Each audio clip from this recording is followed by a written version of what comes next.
Okay, welcome back to the new age of Lilgamin on the PlayStation.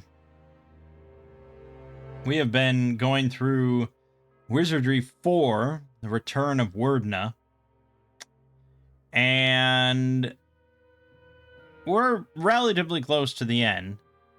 As you can see, we have 18 in all stats. We've got all our spells. We have 100 HP, all that stuff. But to be honest, I'm very close to just abandoning this, primarily because, well, A, I don't really care how it ends, but B, we lost the Black Candle. And based on my read of the walkthrough steps here, we need the Black Candle.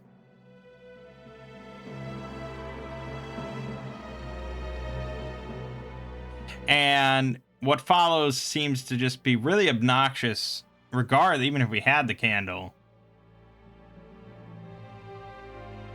So it's just like, I don't care, and I kind of just want to get to like Wizardry 6, and Wizardry 7 and stuff, and 8. So I'm just kind of done with it, I think. And we'll just move on to Wizardry 5, which thankfully is also part of this this PlayStation game. So yeah, I mean, Wizardry 4 is it's insane. It's insane. And I think anyone that beats it legitimately deserves some sort of award from the government or some sort of, I don't know, cash prize, perhaps, something. Like, it's absolutely insane. And apparently CRPG Addict did he did play it back in 2010. He got to level 5 blind, on his own. And then he died about 30 times in a row and gave up. And he looked at the map for level 4 online, which is an insane map, and he said, I'm too old for this. Yeah, but he said at the time, the difficulty of the game is one thing, but what really killed my enthusiasm for Wizardry 4 is that it doesn't include any of the elements that I like about CRPGs. There's virtually no character creation or development. You start off as the same Werdna every time, and you only develop by visiting successive pentagrams. There's no XP rewards for eons of combat, no meaningful NPC encounters, no economy, only one pathological main quest, extremely linear gameplay, and an overall experience that's exasperating instead of challenging. Yes, now he did go back to the game years later.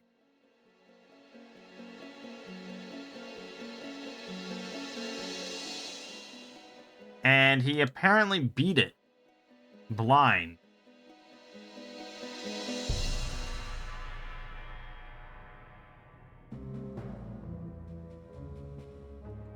What did he rate it in the end?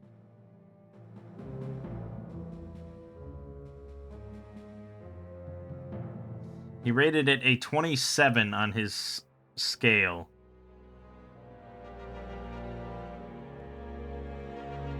Whereas his highest rated game, Ultima 5, it has a 69. So, yeah, it does not rate too high.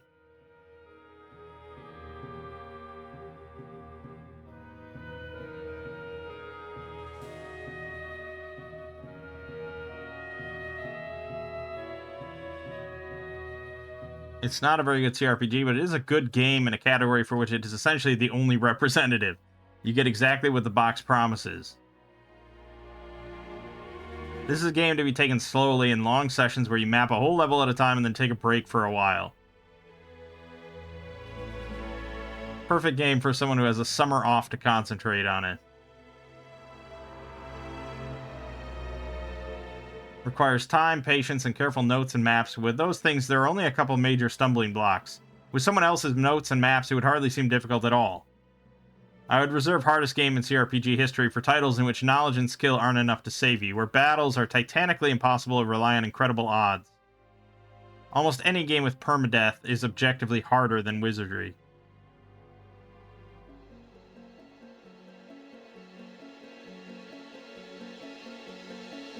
The hardest CRPG in history would have something like an invisible button on level 2 that opens a door on level 9, but only if you press it twice.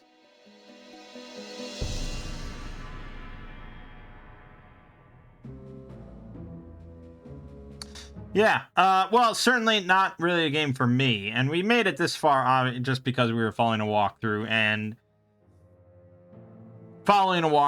and maps and using an emulator and stuff. Yeah, I mean, I didn't really have a tough time with it, but we're giving up mostly because I lost one item and I don't want to have to go all the way back through the whole thing because it's insanely tedious. Like, I guess maybe you could summon level 1 priests here and maybe they could cast the thing, but yeah, I certainly don't care as much as CRPG Addict does. So, yeah, we're gonna leave it off there, and we're gonna move on to Wizardry 5. So, let's do that. Which is a bit of a return to formula. We're gonna be making a party and controlling 6 characters again. Heart of the Maelstrom.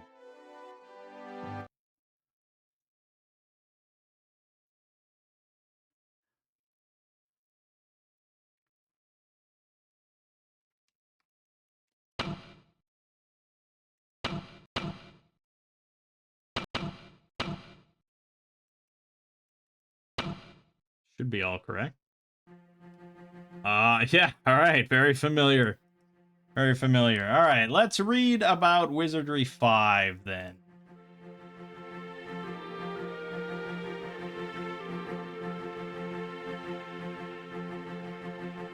Here's a summary of the few new game features in Wizardry 5. Thief and ninja characters can hide in shadows during combat, then ambush monsters on later rounds. There's also new stats requirement for ninjas. Instead of requiring 17 in everything, those have all been dropped by 1 or 2 points, except for IQ for some reason. You have to have a 17 IQ. 15 strength, 15 piety, 16 vitality, 15 agility, 16 luck. Still have to be evil, though. There are hidden and locked doors in the dungeon. Can be discovered and opened by a thief, ninja, or particular spells. Spellbooks have been enhanced. Some of the new spells allow you to summon monsters to aid the party during combat, work with defensive magic screens during combat, explore the dungeon more carefully, and charm NPCs. And NPCs are in the dungeon. You can have limited conversations and interact with these characters. Most NPCs are used for obtaining required items. Bigger and better levels and improved graphics. Gone are the days of the 20 by 20 dungeon level. There are many more essential items needed to complete the game. Wizardry 1 had 2, Wizardry 2 had 6, Wizardry 3 had 9, but 5 has 30 essential items.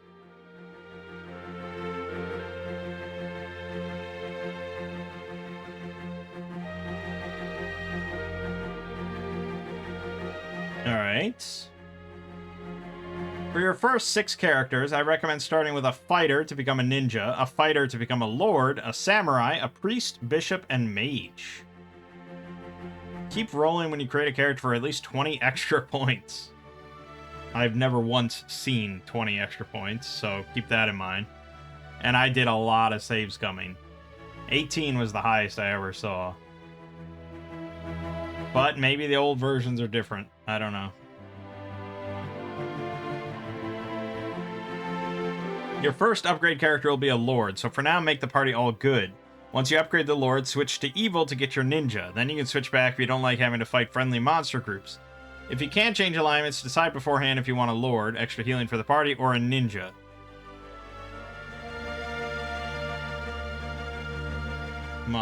We have yet to actually have a ninja, and I would like to have one before we move on to Wizardry 6.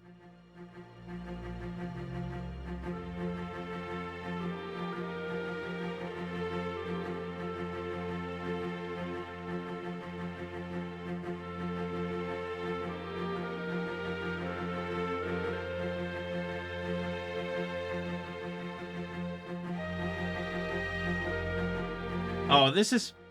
Oh, wait a minute. That was Wizardry 1.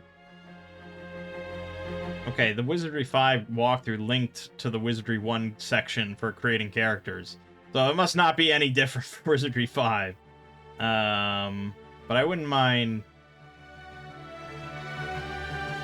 any other source of information. I guess it's all pretty much the same. Like, it really hasn't changed much.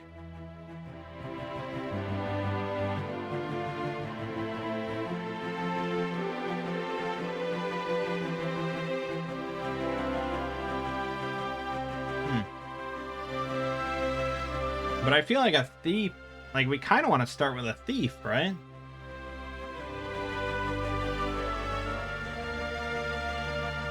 Maybe not. I don't know.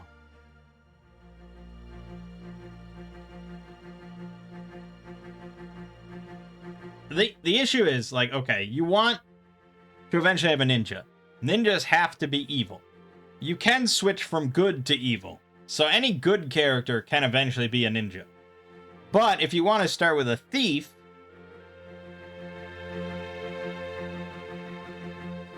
you, the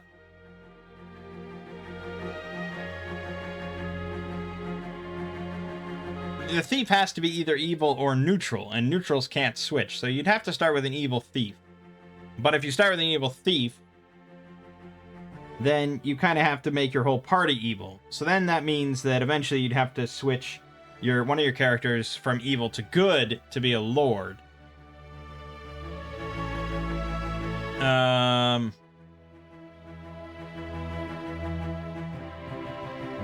Which isn't that big of a deal, but I think evil characters don't ever encounter friendly characters. Or friendly enemies. Friendly monsters. So, but if you have a neutral character at the front of your party, then you might encounter friendly monsters.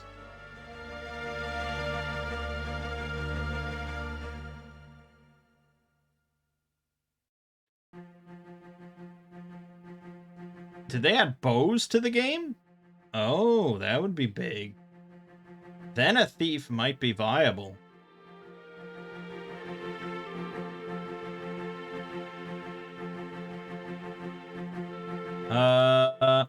Yeah, okay. Just looking for various advice on Wizardry 5.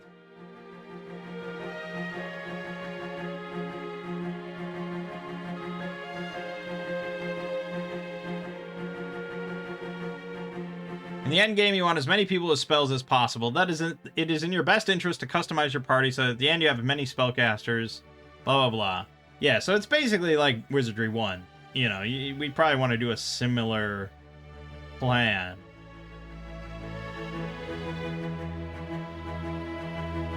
And all your main party characters should have a degree of magical experience.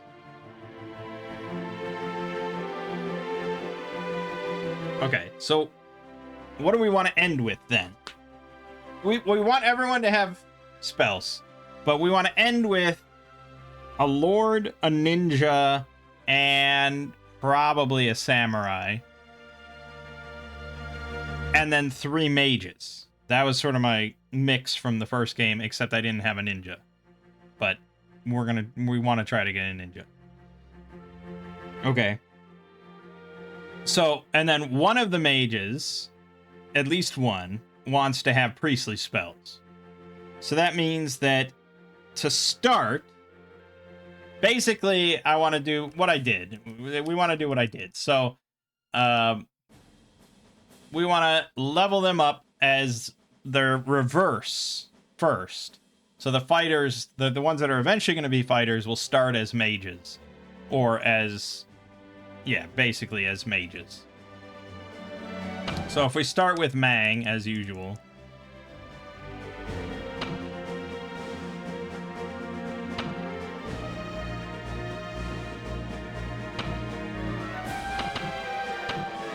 Right. So he's going to be human. And here's, yeah, so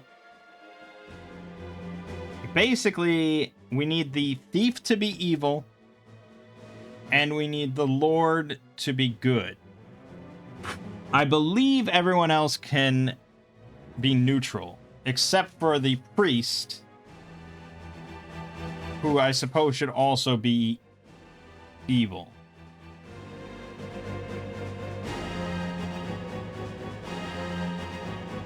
Right? I think? Yes? I think that's correct. So, Mangg is usually who we want to be a lord. But we're going to have everyone be... Since the thief can't be good, we're going to do an all-evil party. So... Yeah, I mean, they recommend a stupid amount of bonus points that we're never going to get, unless they refactored for this game to be a bit more generous. I mean, a bonus of 10 is already more generous than anything in the first few games, on average. Yeah, so, I mean, I did this for, like, all my characters for a long time. The thing is, though, like I said, this doesn't actually matter. The only thing this matters for, really, is the early game. It helps if you're going to be... Because we're going to be changing him eventually to Lord. And so we want to go straight from Mage to Lord, ideally. So the stats here are largely just to assist him in getting to Lord. But it's not really that tough no matter what, because I also save scum the level ups to ensure that we get good level ups. So 10 is probably fine. And he really needs a lot of help for piety. But we also want good IQ, so he learns a lot of spells, and he needs at least 11. And then the rest probably into vitality.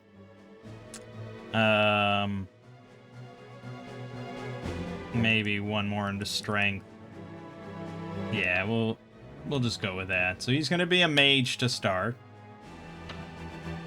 Okay. Then we want...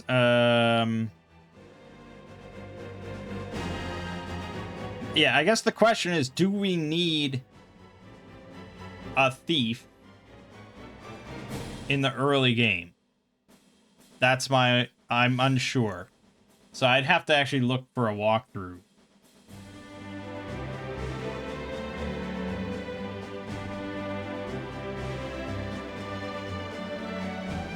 For purposes of safety, you'll want to have a thief on your party always, since they're the best trap diffusers around. Which means that we're going to go one character from Thief to Ninja, and they're not going to have any, that character's not going to have any magic, which is not that big of a deal. So, I guess let's just make him real quick. So, I need someone that's eventually going to be a ninja, and we're going to call him, Satoshi.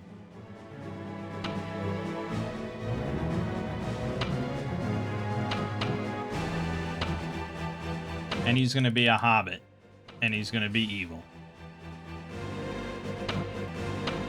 Again, I mean, it's theoretically possible for you to make a ninja out the gate, but for whatever reason, I feel like the PlayStation version is way, way stingier with bonus points than it sounds like the old school versions are, where it was like a 1 out of 11 chance to get an extra 10.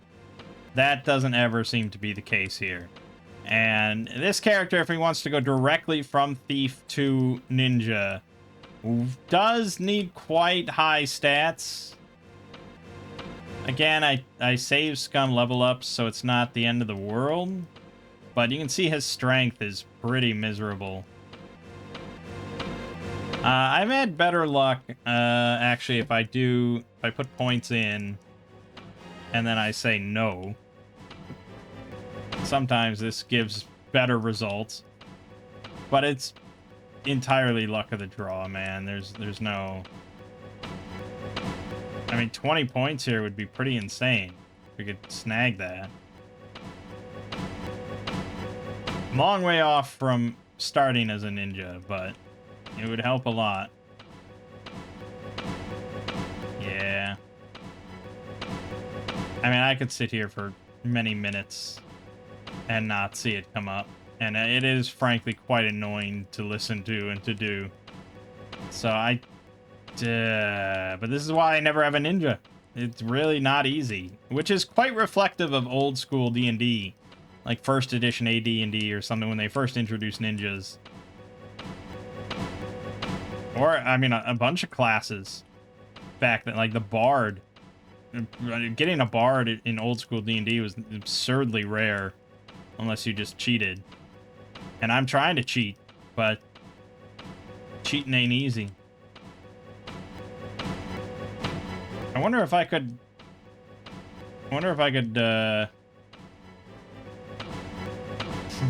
if we can do the hex editing thing here. Hold on. Let's see here. If I can figure out how to do this again. Just for my own curiosity's sake.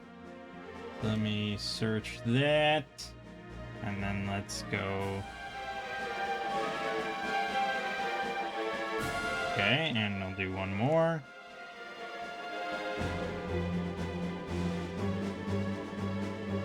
Okay, so there's 4 values that all change. So let me try poking this to 15. Okay, that didn't do anything.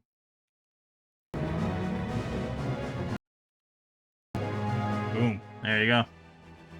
Found it. So it's pretty cheaty, but I could reasonably expect to wait and get 20. So let's go with 20. All right, we went with 20. So we want decently high numbers here. For some reason, you still have to have 17 IQ.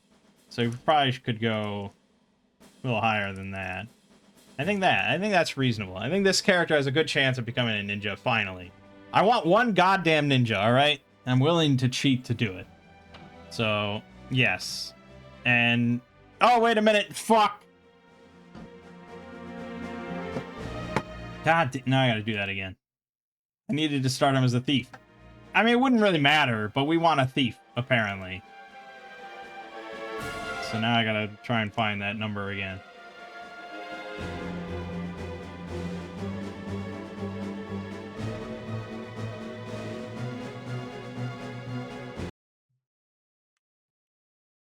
There you go. Okay, so we want relatively higher IQ. And then... there you go. Good. Okay.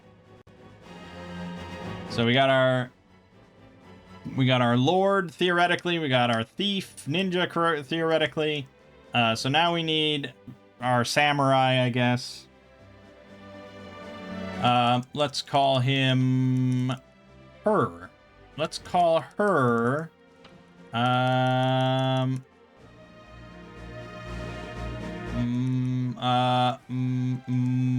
Mortana.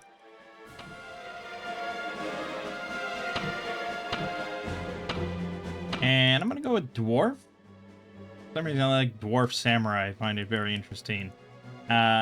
He's gonna be neutral because really the only other one that needs to be something is the priest, and everyone else can be neutral. So this is going to be neutral, and we're gonna start him as a mage as well. So again, bonus of 10 is probably what we're looking for. And I think that's what we're gonna get without cheating. And I don't feel the need to cheat on this one.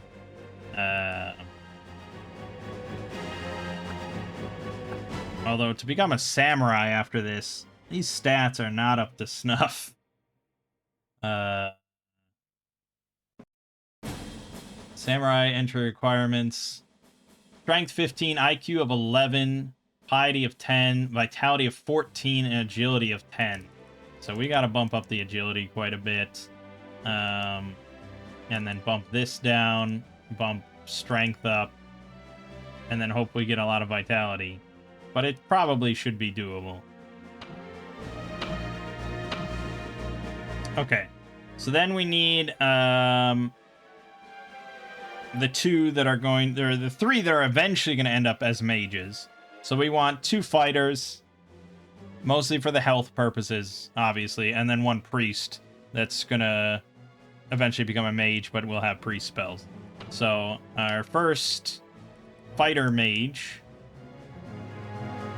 will be named Stuart. And this one's going to be an elf. And neutral, this is going to be our first fighter mage. So probably again, just bonus 10 is mainly what we're looking for. Assuming we can snag a 10 bonus. Don't be that stingy on me now. Really? 7 or 8? That's all you're going to get. No thank you. Alright, so we need a strength of at least 11. Mostly, though, we're interested in health. So maybe something like that. I think that's probably fine enough. It's not great, but it's fine enough. Alright, and then our second fighter mage will be named Hide. I don't know, we're going with a bunch of Japanese names. Multiple Japanese names. But Hide. Also an elf. They're brothers or something. Also neutral. Okay, 10 is probably what we're going to get. They're going to be pretty identical. Unless I happen to get absurdly lucky here, but I don't think it'll ever happen. These PlayStation versions just don't like it. So again, we'll go 12 and 11. And then last but not least, our priest, who will be named... we're going to go Catalina.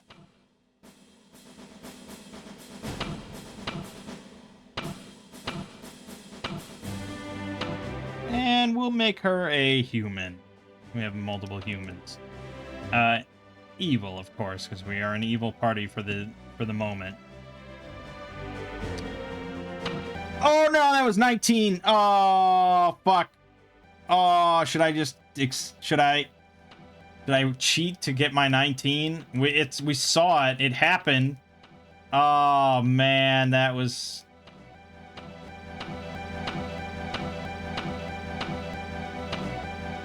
It was real. I saw it and I pressed the button. I was so anticipating shit because it's always shit.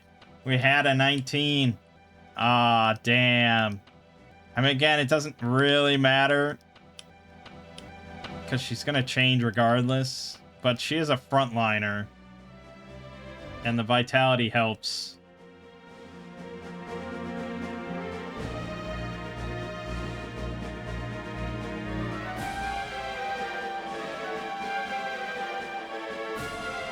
Fuck, that annoys me. I finally had it and I threw it away. Alright, that's it. That's our characters. Are they amazing? Not really. One of them's pretty good. No, not. Our frontliners. Stuart, Hide, Catalina, then Mangg, Satoshi, Mortana. Alright. As usual. Then we have the trading post. Oh, comes in with equipment. Oh, look at that. You don't even have to buy stuff, and we can't because we have 0 money. I guess that's kind of nice. Just have to equip.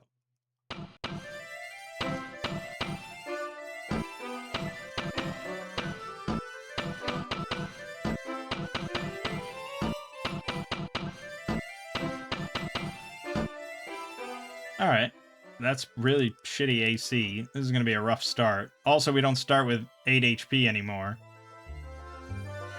So, great. Great. Let me look at the...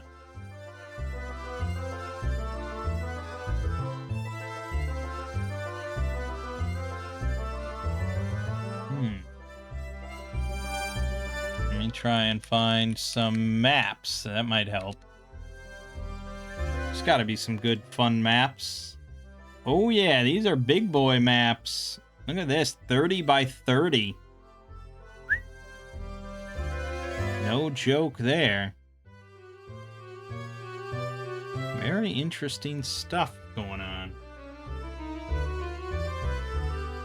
Yeah, there's just loads of, like, NPCs and quest items to get here and stuff like that.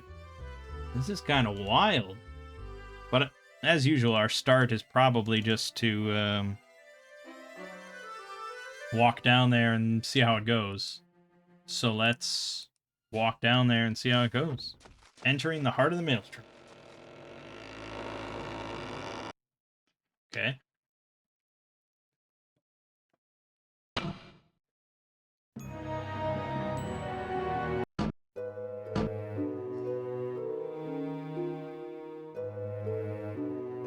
A sign upon the wall reads, "Enter ye who seek the heart to one day rule the maelstrom." Ouch.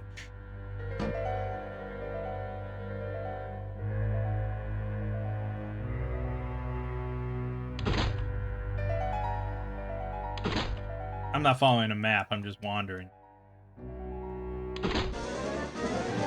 Okay, see it. Ooh, reptiles. Many of them. We will die to that fight.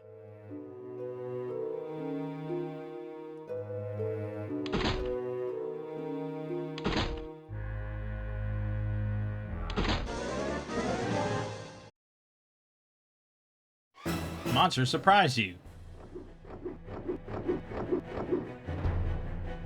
Alright, it's a lot.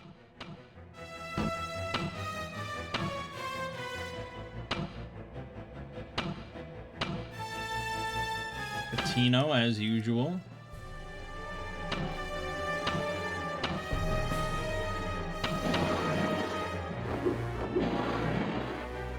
A little bit of sleep. Catalina died, alright. And thus continues the magic of wizardry.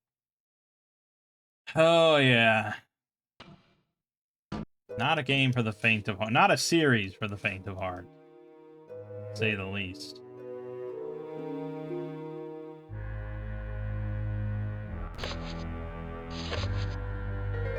Door right here.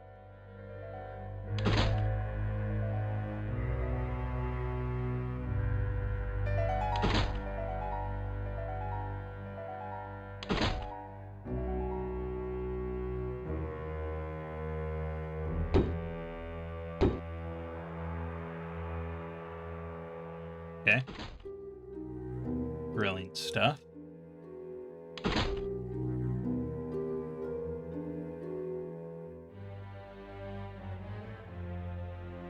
You stand in the center of a great chamber. Engraved upon the floor are these peculiar marks.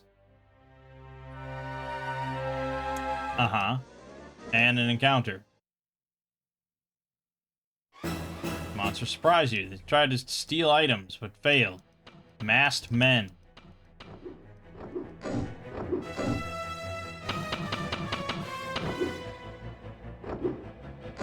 Yeah, we don't have any items, dude. Okay, that was an easy fight.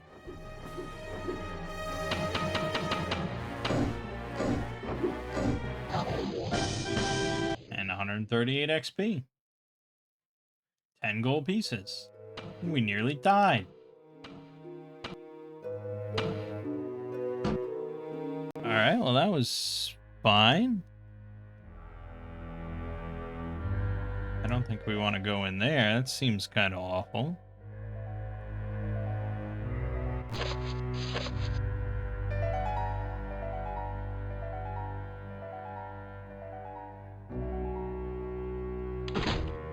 Temple of the Brotherhood. Enter ye here, ye worthy. A voice calls, ye forgot to bring the orb. Alright.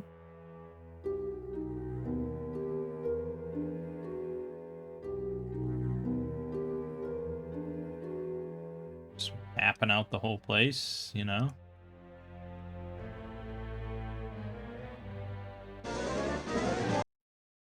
Friendly group of troll. Now...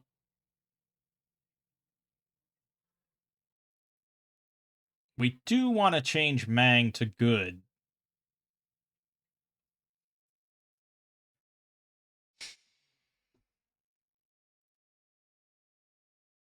But as soon as I do, as soon as I change any person to good, I can't class change anybody until...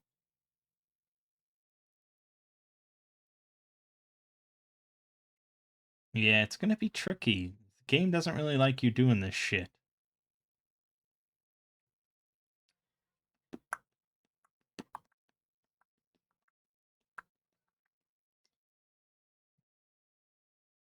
Basically, no, we don't want to change yet. But I'm glad that they're coming. They're still appearing. Uh, uh, we want to do the ninja first because we want to change to the ninja as soon as we can. And then once we have the ninja, then we can switch.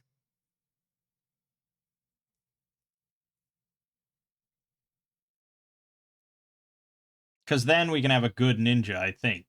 You can have a good ninja, you can have an evil lord. So as soon as we have a ninja, then we can swap all to good, and then we'll be fine. But for now, I guess we will fight.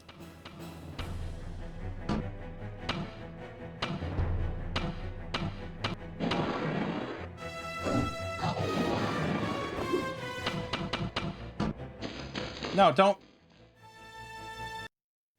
God damn, I don't even get XP for that one I killed. Christ.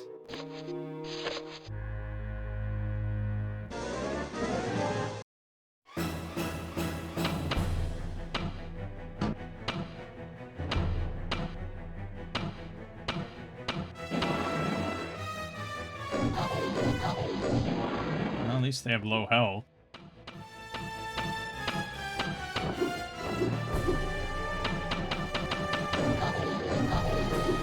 They have like 1 health. Alright. Fairly easy fight.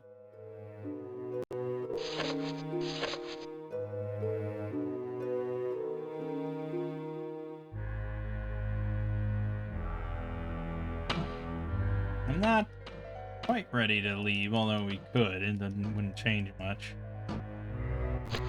But basically, we're just kind of roaming the halls. Unless I could get into one of those... one of these guaranteed fights that are a little nicer. Oh, it wasn't a guaranteed fight. Okay.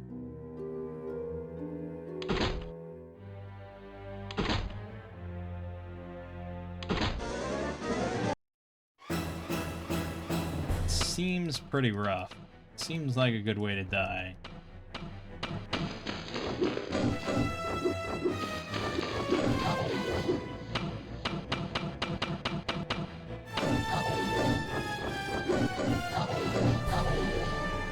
Alright, it's going alright.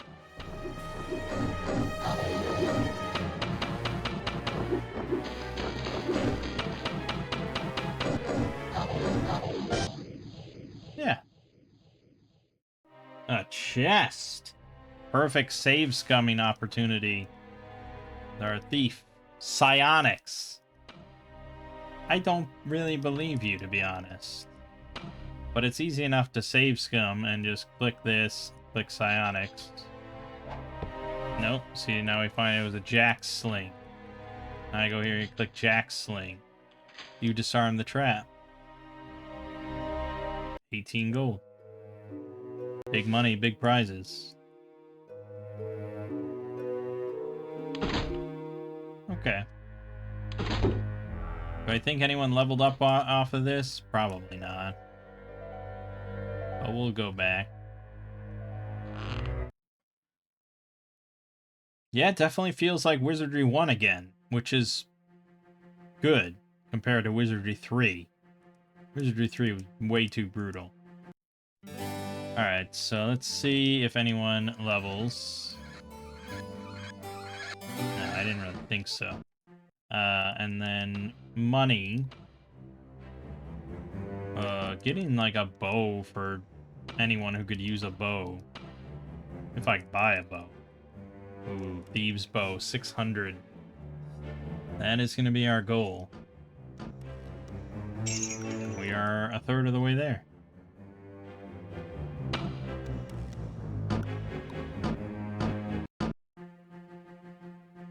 Okay.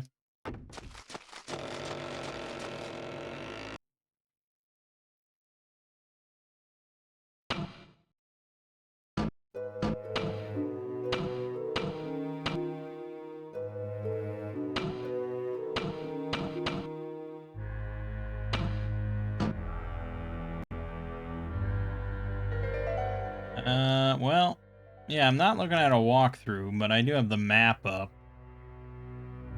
So there's a lot of numbers on it. There's many numbers on it, and I don't know what they mean.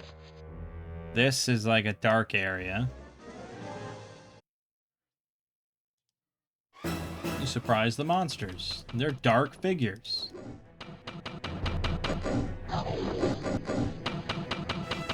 Nethermen. Katarina died. Of course she did. Wouldn't be Wizardry without it.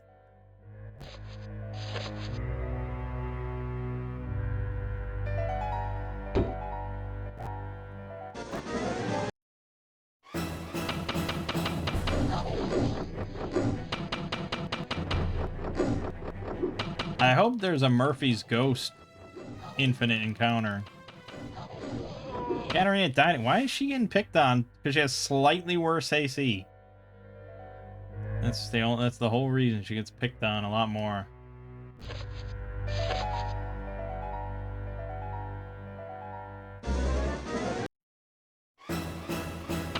Slimes. Yeah, kill them. That's what I'm talking about. Ooh, and a chest. Trapless. Yeah, I believe it's trapless.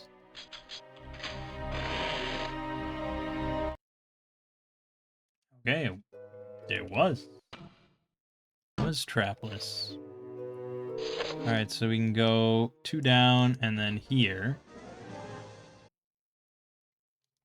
Fight some black flies again.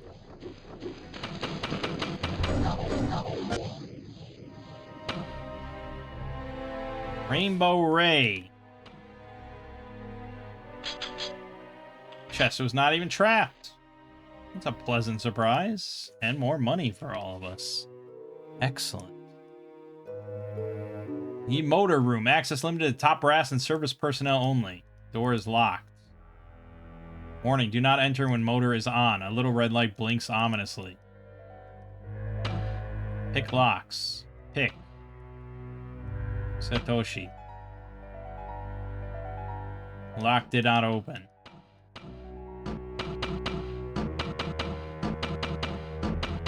Okay, is it a random chance or is it a level requirement or something? I mean, I don't know. This could be random chance. It just could be a really slim chance. Okay. Conveyor belt. A shaft. A pit. Yeah, okay, we're gonna reload that. Fun stuff. You castle transport. Visit the torture chamber. See the Hercule Beast. Deposit 1 token. An encounter. You surprise them on 2 creeping things. Ooh, so creepy.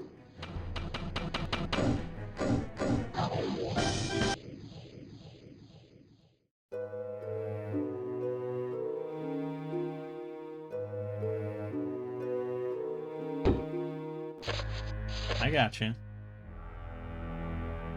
There we go. Alright, that's fun. And then we can go this way. Into here. Into nothing. A lot of dead ends. A lot of closets, basically. Many closets. This is a maze. This whole section is one big maze. And I don't really care for it, frankly. But if we take the right path, all around here. And then go this way. Follow this all the way down. We find a locked door that Satoshi almost certainly can't pick.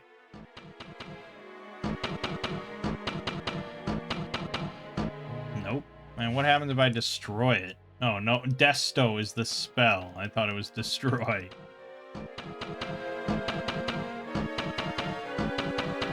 Yeah, I don't know. It might be a level thing. Probably mentions somewhere in a guide somewhere.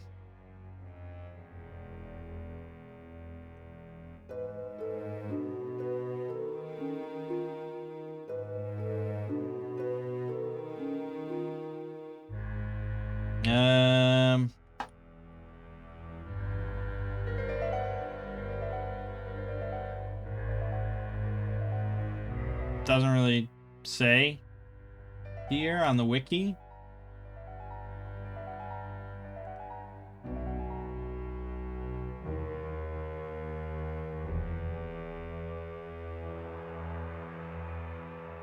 Yeah, no one knows.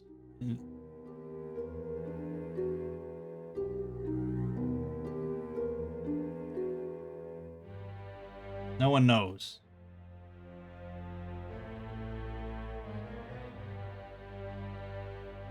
But no one knows.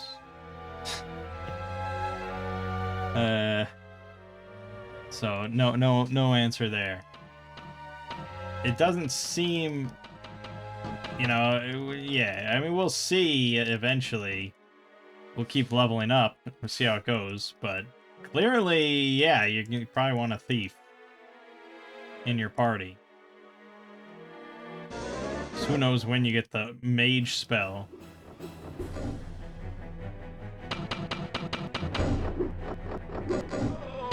Aw, damn.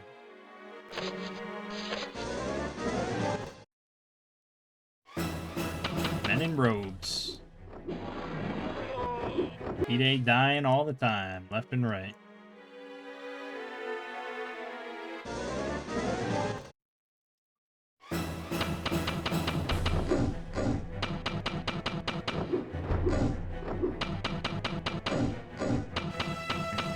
Yeah, no.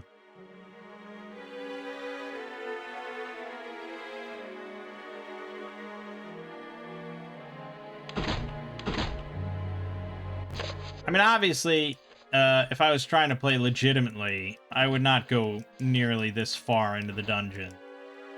But also, this playthrough would be far, far longer if I was trying to play legitimately. So, we're trying to move things along, keep it light and breezy. Fucking Hide and Catalina.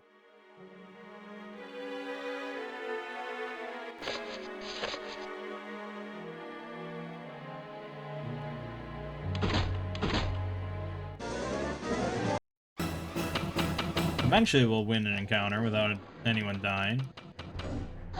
There you go. Nice. XP and money. Things we love.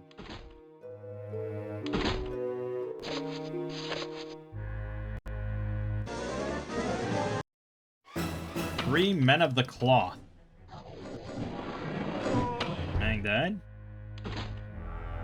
Just forget that happened.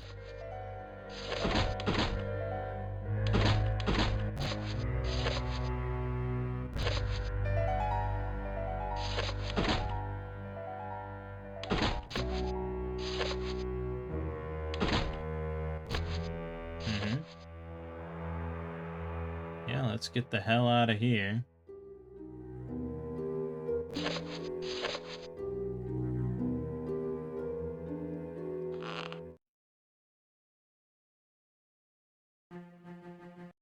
Alright, probably someone leveled up. No, I didn't really kill that much, I guess. But what about my bow? Not quite. We're getting there.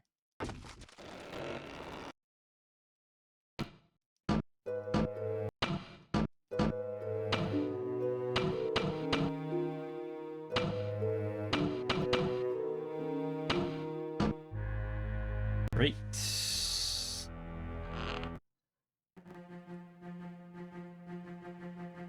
And I mean, you know, we're trying to grind, but really, you know, the grinding normally would just be part of the process of you, like, slowly, carefully mapping out every step of every level, you know, and you just fight a lot of shit in the process. And then, you know, desperately retreat after any battle it hurts and you're out of heals and stuff.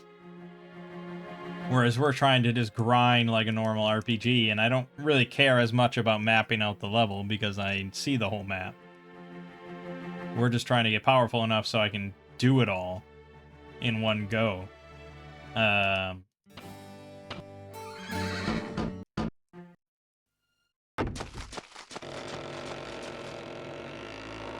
So on the one hand, I like that battles are pretty infrequent because the game would be even more obnoxious otherwise.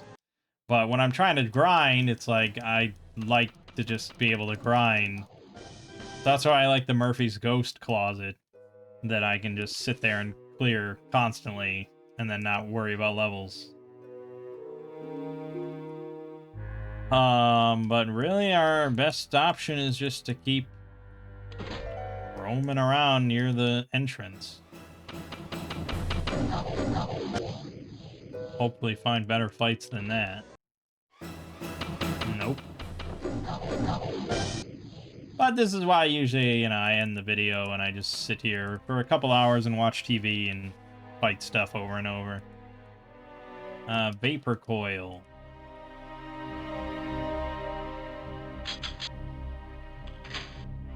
Alright. Wasn't even trapped. We like that. Well, we can probably afford that bow now.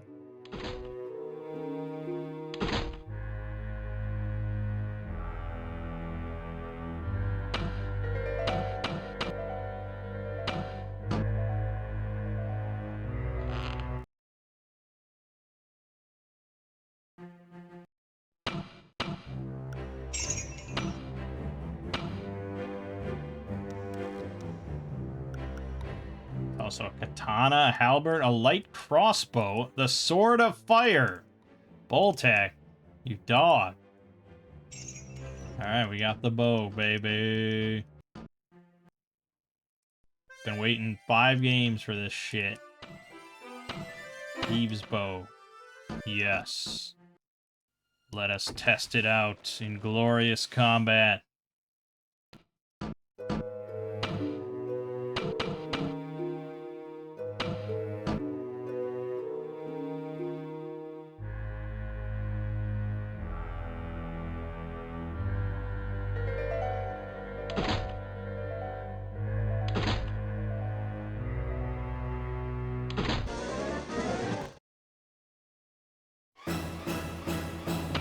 Fight, fight, fight.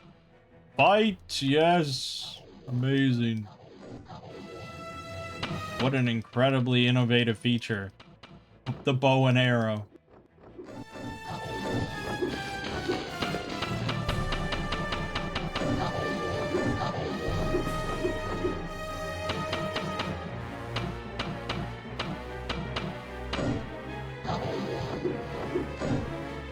Two damage and he got a kill. All is well.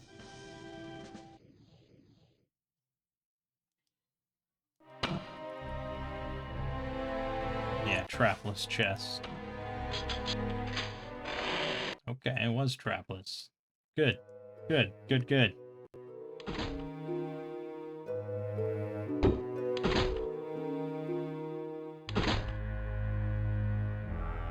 I don't know, I gotta end the video basically at any point, because, I mean, what else is gonna happen here? I'm not gonna go further in. We gotta fight him, we gotta be evil.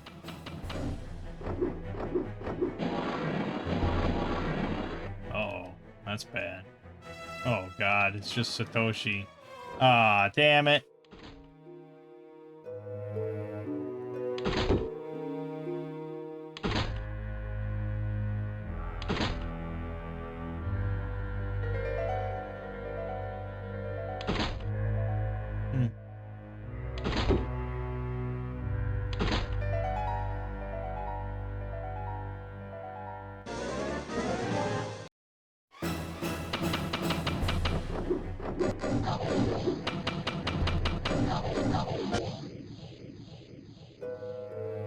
Yeah, it's slow going, man. Slow frickin' going at level 1. And it's even slower later on.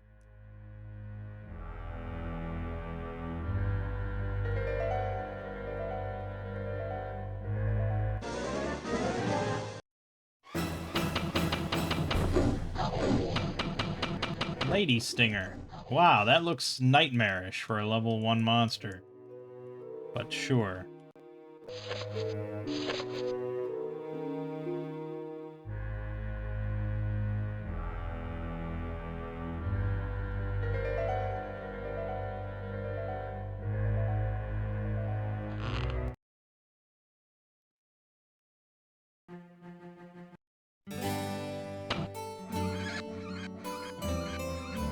Close, but not quite.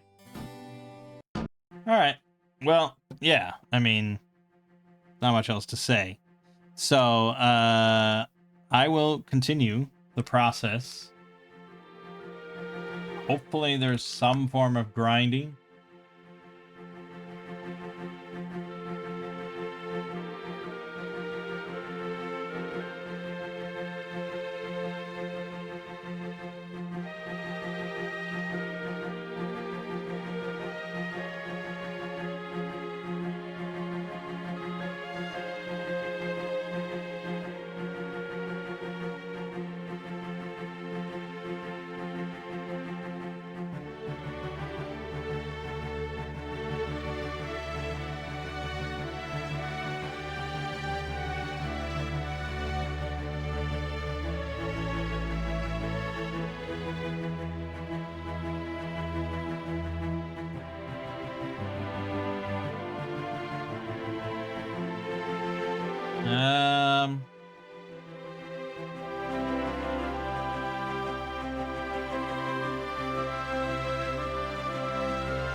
Yeah, I'm just looking at, like...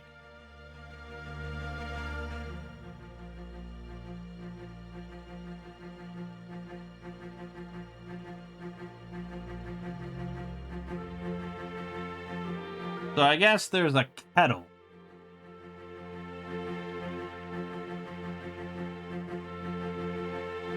There's a laughing kettle,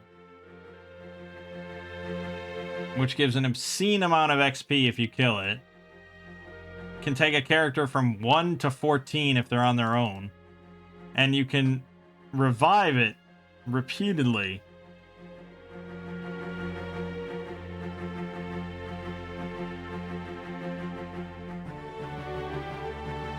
For 6,000 gold. So, I guess that's the cheesy way to do it. And you can kill it with a Scroll of Conjuring, which costs 3,500 from Voltak's shop. So, theoretically, if you can get there, you got money.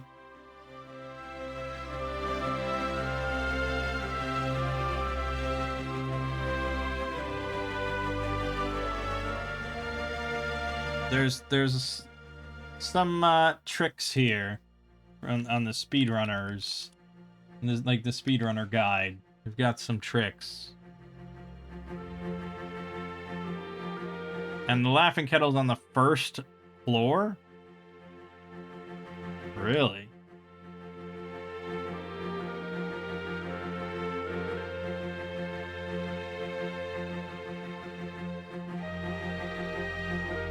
If you manage to beat the NPC, you need to revive it at the Temple of Cant, blah, blah, blah.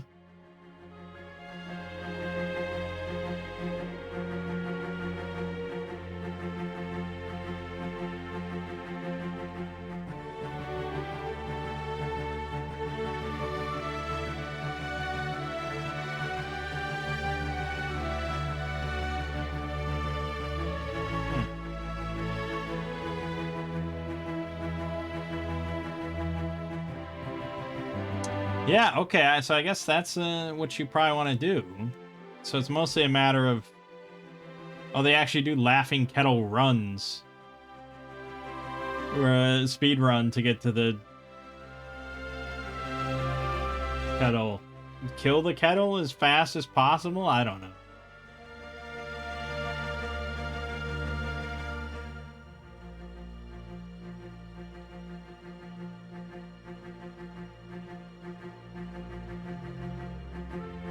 I guess looking at a speedrun might be useful.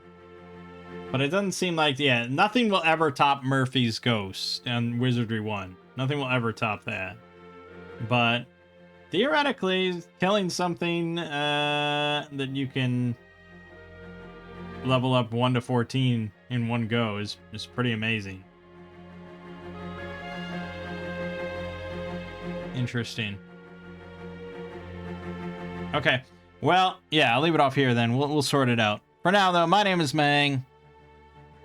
This has been New Age of Lilgamen, and I'll see you fine folks in the next part.